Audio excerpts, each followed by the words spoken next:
A lot of callers, I'm coming to everybody. Let's go to Seattle, Washington, 1620 KYIZ to Tina. Tina keeping it real with Al Sharpton. Hello, Reverend Al. Fine. God bless you. I just have two comments. One about Kanye, and then I want to talk about the disrespect to black females. So first of all, President Obama said it best when he described Kanye in one word, jackass. Kanye embraces ignorance and promotes it by naming his albums things like Dropout. When Kanye started in the music business, his fan base was mostly black. Now his fan base is mostly white, so he's speaking for them. If there was ever a person who fit the description of a sellout, it's Kanye West. Kanye spent too much time in Hollywood, and when he married Kim Kardashian, she didn't become a West, he became a Kardashian.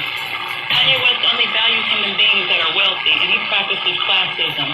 He is such a hypocrite since he comes from poverty. There's a fine line between genius and insanity, and Kanye has crossed the line. That's my comment about Kanye West. And as far as the disrespect of black females that's been going on in this country and highlighted in Alabama lately. I'm a black woman, and I survived growing up in this country.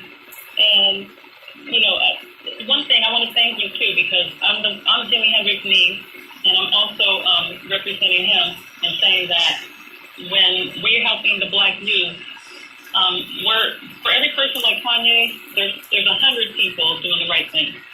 And when I called him the other day and told you that ever since I started focusing my program on black young females, we had a lack of support. But just by you mentioning that,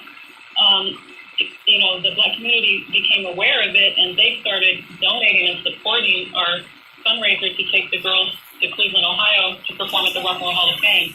So I just want to thank you for that, and that your show is very powerful, and it's helping our charity, it's helping young black women here, and every move like that is just making a difference in the lives of young black women. And like I said, when we were supporting the white youth, we were getting tons of support and donations from all kinds of places, but then things changed when I decided to focus our efforts on young black females. So thank you so much, Reverend. Well, Tina, we're not finished. Tell us again, for those that may not have been listening the other day, how they can contribute. You taking young black girls to perform at the Rock and Roll Hall of Fame in Cleveland. And tell people how they can help you mentor and do this program with these young women in the name of your uncle, Jimi Hendrix.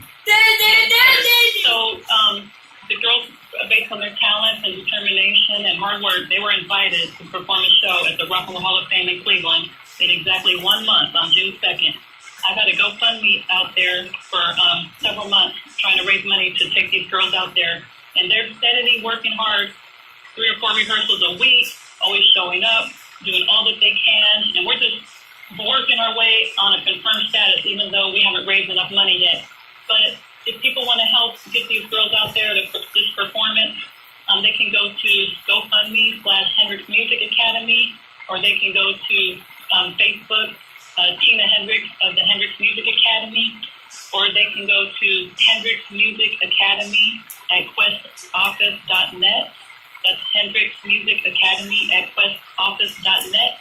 And we're taking this girl out there no matter what. So God bless you, and to all the wonderful people that have... Thank you. Hold on 1 minute, Tina. My producers need to pick you up. Hold 1 minute. Let's go to Renee in Atlanta, WAOK 1380. Renee. Reverend Dr. Al, how are you? Hello? Hello? Go ahead, Renee. I'm sorry. Okay. Okay. How are you? I'm good. How are you? I'm doing good, thank you. I want to say many thanks of love for your support in helping those who have struggling to help themselves. You'll really appreciate it. And I also want to comment about Kanye. I'm glad he said what he said.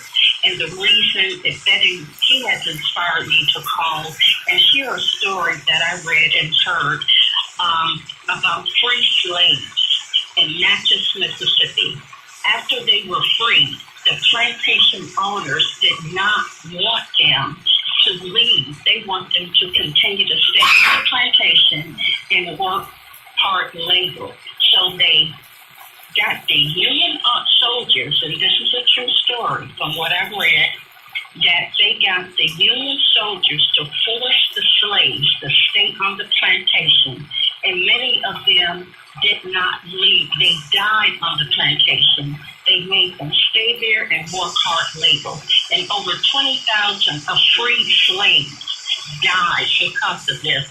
So I did write Oprah hoping that she would do a story, since she works for 60 Minutes, about these slaves. If anyone can access Google Devil's Punch Bowl, and you will find the information. And I would love for Kanye to research this information too, and hopefully, and I have started a letter to Governor Bryant of Mississippi and asked if he can do a memorial for these free slaves who never had an opportunity to leave. They wanted to leave, but the Union soldiers, because of the plantation owner, did not want them to leave. So I'm hoping that Kanye will do the research, and others also will do the research of Devil's Punch Bowl about free slaves who were not allowed to leave after they were freed in Natchez, Mississippi. Thank you very much for taking my time. Thank you. Interesting. Thank you for your call.